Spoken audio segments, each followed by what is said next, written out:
What's going on, guys? Aaron from Top Tier Gaming here, and today I'm coming at you with an updated Rikka deck for the brand new format on the new ban list, post-Photon Hypernova.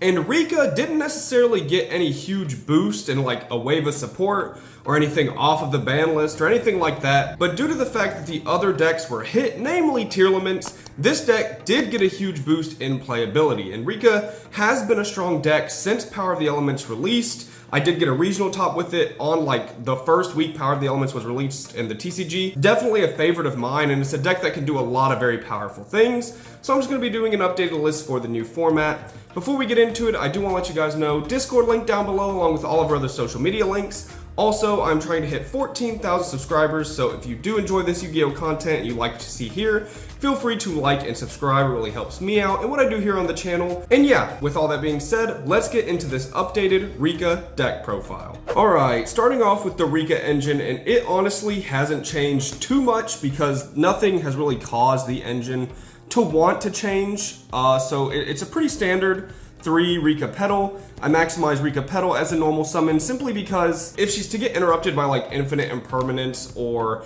Ash Blossom or anything like that, she has Rikka in her name, so that's very good because it means you can activate your field spell and then continue playing from there. But something like if you ran more Lone Fire Blossom in this slot, for example, that one is not so good to get interrupted. So that's why I choose to maximize 3 Rikka Petal as like the main 1-card starter of the deck. Then we have 2 Rikka Princess. This is something I've played at 3, I've played at 2 in the past. I think I'm enjoying it more at 2, just because it allows for one more additional like flex spot or extra engine piece in the deck because she shuffles herself back. So by playing 2, you're always going to have available copies, either in deck or a usable one in hand or grave.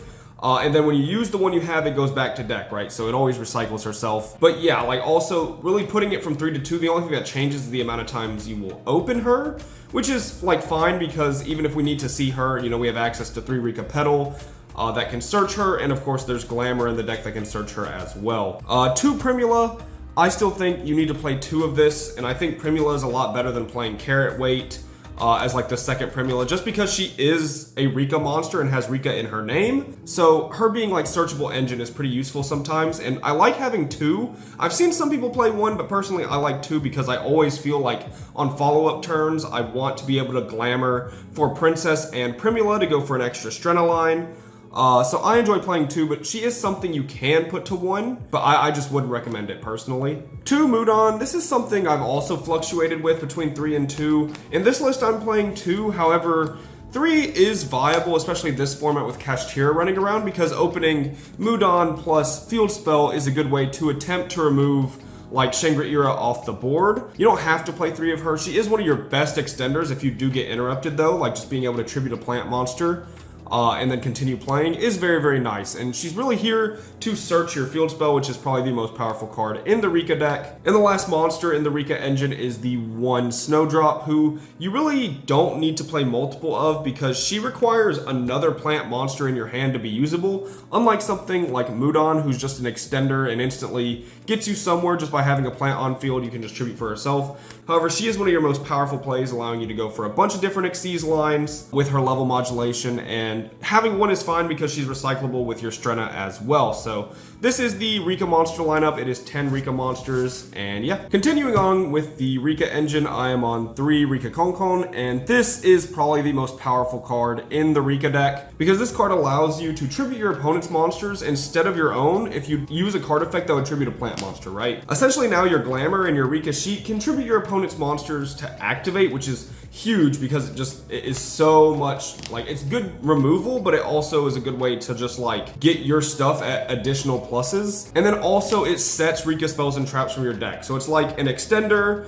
but it's also an interrupt, and then it's also a board breaker. It just does everything for the deck. So I am choosing to maximize it at 3 copies and play a terraforming just to have like 4 copies. So yeah, I'm choosing to maximize all 4 field spells by playing 3 Konkon and a terraforming. Next, I'm on 3 Rikka Glamour, which this is the Rhoda for the deck, but also, of course, when you have the field spell, you can tribute your opponent's monsters to also Rhoda. And this is just like one of the craziest like search spells of all time because it's 1 card that can get you 2 monsters. While that's good, tributing a monster to search 2 different cards, especially in this deck, is very strong. Being able to have one card that essentially trades with your opponent's monster by tributing theirs to search 2, it is just, on paper, it just sounds so insane. And it really is. Like, Glamour is one of the strongest cards in the deck, so you definitely want to maximize it at 3. And the last card in the Rikka engine is the 1 Rikka Sheet, which is probably the deck's most powerful interrupt.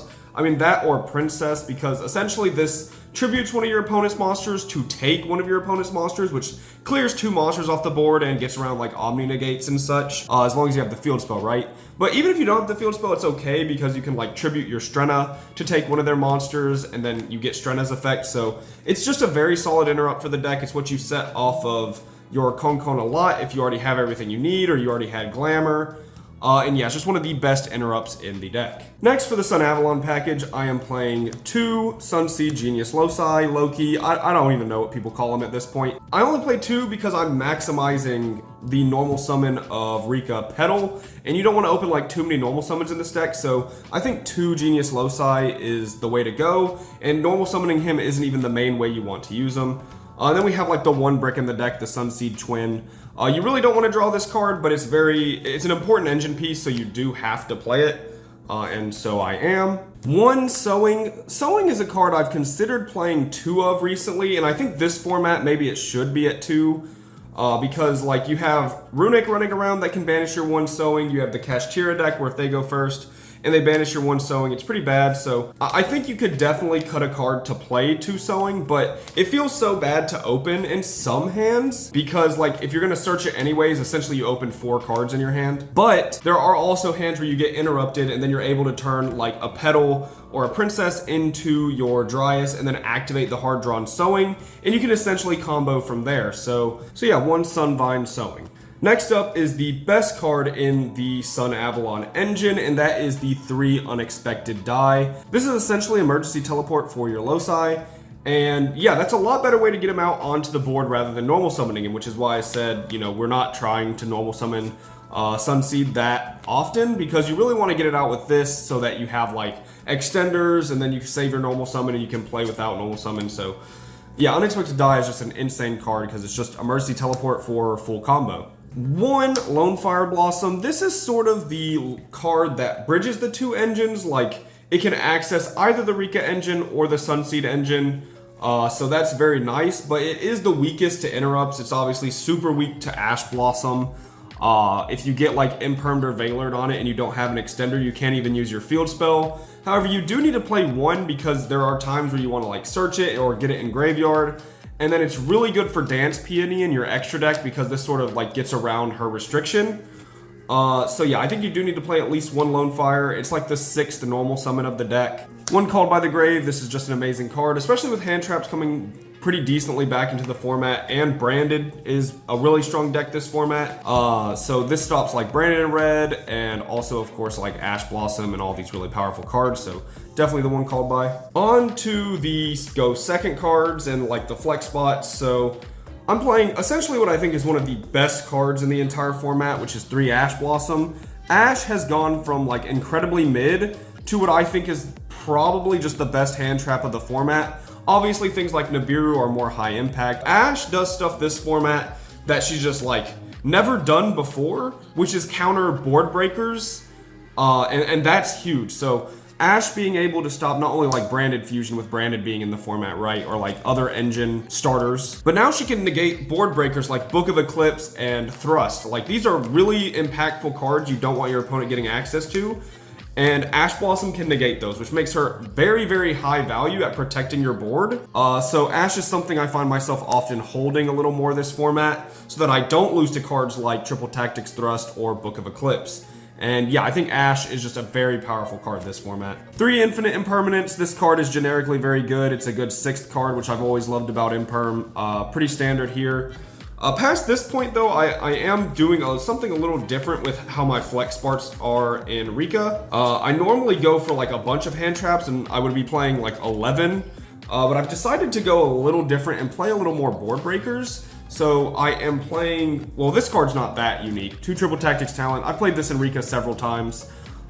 This card's obviously super strong. It's good going first, going second. So Triple Tactics Talent is nothing special, but I am playing 2 because it is one of the best cards in the game. So yeah, I think it's just a very powerful card. But now on to the weird stuff. I am choosing to main deck 3 Book of Eclipse, which you see this semi-often. It's not like that crazy, but in Rikka, it's something I would never have considered before. But honestly, it's like a super good card for a bunch of reasons. Obviously, against Kashtira, this card is insane. If they give you Ibli, this card's insane. It's just really strong at breaking boards, right? However, it's also very similar to how I used to play Book of Moon and Earth Machine, which, if you follow this channel for a long time, I used to be a pretty avid Earth Machine player. And this deck does have a lot of similarities as far as like Moodon and like Brutal Dozer if you compare them. And this is a way you can like dodge certain interruptions and still keep playing. So like an example is, say you open one petal and you just have to have that petal resolve, and you go petal effect and they chain imperm or effect veiler, right? You can Book of Eclipse to Book of Moon your petal, and then you can search Moodon. And because Moodon tributes for cost, you can still tribute your face down petal, even though she's not technically a plant monster. Things that tribute for cost are allowed to tribute face downs. Like you can think of Icarus attack with a face down Blackwing monster.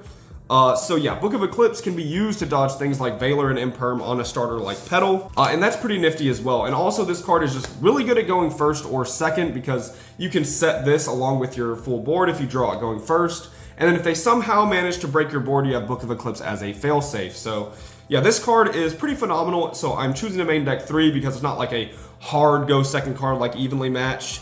It sort of fits the role of going first and second, but also can help you play through interrupts. So I think it's really nifty in that regard. And it beats Ibli, which is pretty nice.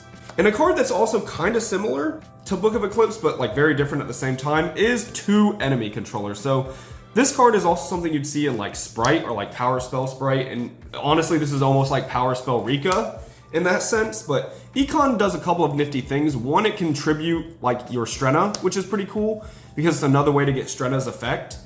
It's pretty good into Kashtira as well. Like you know, on a monster, they chain a Rise Heart. You can like Econ take their Rise Heart, right? But also this is another card good at going first or second, and especially in this deck because you can like Rikka Sheet tribute their monster to take their monster, and then you can tribute the monster that you took off sheet to take another one of their monsters. So you have 3 like monster clears with those 2 cards, and it's just a lot of cards that are taking your opponent's stuff. So you have like 2 tributes and a take, which is quite nice. So this also functions as a very powerful go first or go second card.